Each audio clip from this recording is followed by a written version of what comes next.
week. This is Democracy Now!, democracynow.org, The War and Peace Report. This is Climate Countdown. Canadian Prime Minister Stephen Harper doesn't arrive for the climate talks until later this week, but Canada's already become the target of a series of protests here in Copenhagen over its climate record. John Hamilton filed this report. I'm very pleased to announce that Canada pledges reductions targets of 40% below 1990 levels by 2020 and 80% by 2050. The news was almost too good to be true. In a video statement on the website Enviro Canada, one of the world's top industrial polluters pledged bold action on climate change and reparations for the climate debt owed to poor countries. In another statement posted to the site, a Ugandan climate delegate welcomed the news. This is the day that will define our century. Canada is fully acknowledging its historical climate debt and the legal responsibility that follow. But as it turned out, this news was too good to be true. The announcements were part of an elaborate hoax by a group called Climate Debt Agents, with the help of activist pranksters, the Yes Men. In reality, Canada has abandoned its pledges to reduce emissions. After coming to power in 2006, Conservative Prime Minister Stephen Harper led his country to withdraw from its commitments under the Kyoto Protocol.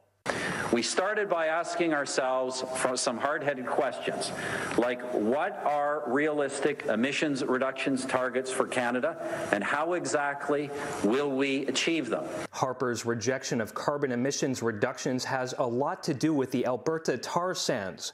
The western province is home to one of the world's largest reserves of bitumen, a mixture of earth and petroleum that requires vast amounts of water to extract, and which consumes enough energy to keep Canada from fulfilling any plan to cut emissions.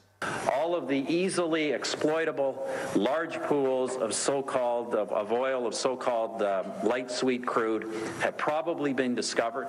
The oil industry will be forced to look harder, dig deeper, and spend more to find crude oil that will be ever more difficult to refine. I say climate, you say criminal. Alberta's tar sands have drawn widespread protest and civil disobedience from environmentalists, like Greenpeace activists who temporarily halted production at a Suncor tar sands mine in Fort McMurray, Alberta, last September. The message we want to send today through our actions is that real climate leaders don't buy tar sands. We're taking action today because we need to send a strong message to world leaders that they need to reach a binding agreement in December at Copenhagen that will not only see an end to projects like Suncor's tar sands projects and other tar sands projects, but also to put the brakes on catastrophic climate change. When I say shut down, you say tar sands, shut down! As climate delegates met across town at the Bella Centre, a protest led by Indigenous peoples of Canada outside the Canadian Embassy.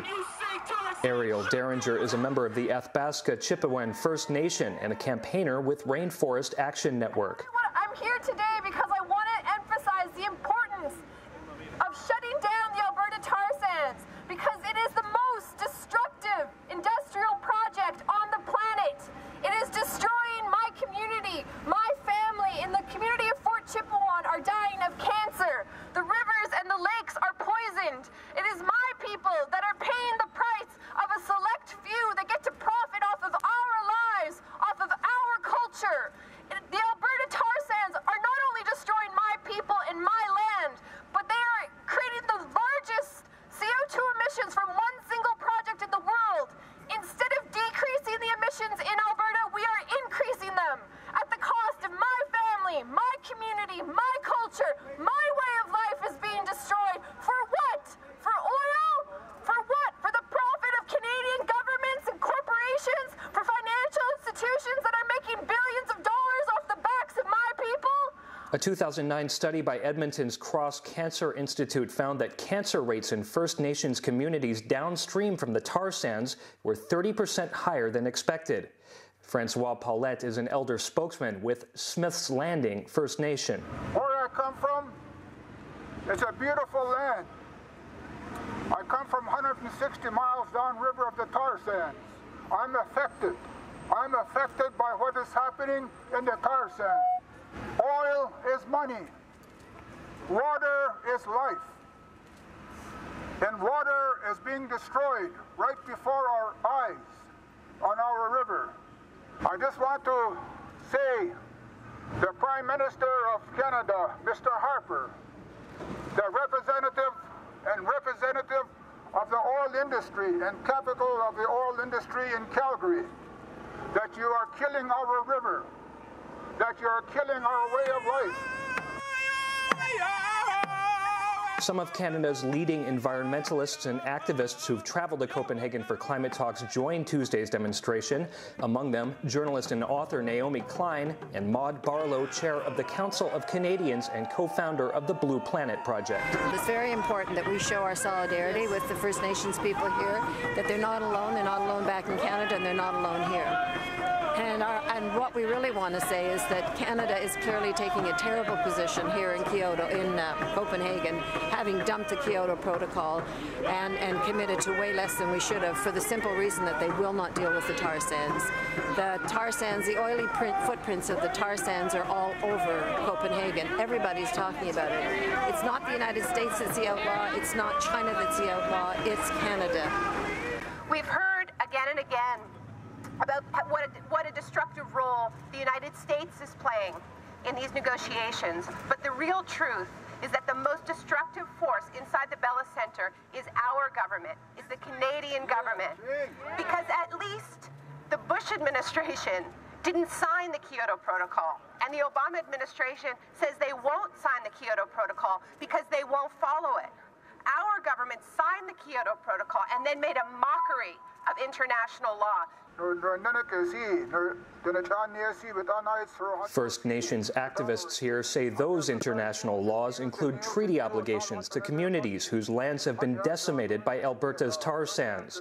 With Prime Minister Harper due to arrive here later this week, Ariel Derringer presented a representative of the Canadian Embassy with a basket full of demands for Canada's government. We just wanted to deliver this basket to Stephen Harper.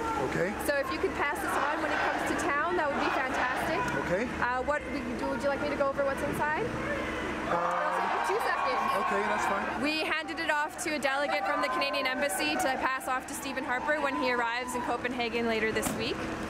And inside the basket were copies of the treaties that are being violated by the Alberta tar sands, or by the Canada's tar sands rather, and copies of the Kyoto Protocol, which he signed on to, as well as a copy of the Declaration on the Rights of Indigenous People, to remind him that there is something else that he needs to sign on to in order to really fully respect Indigenous people's rights and to move forward in a comprehensive way with climate change negotiations.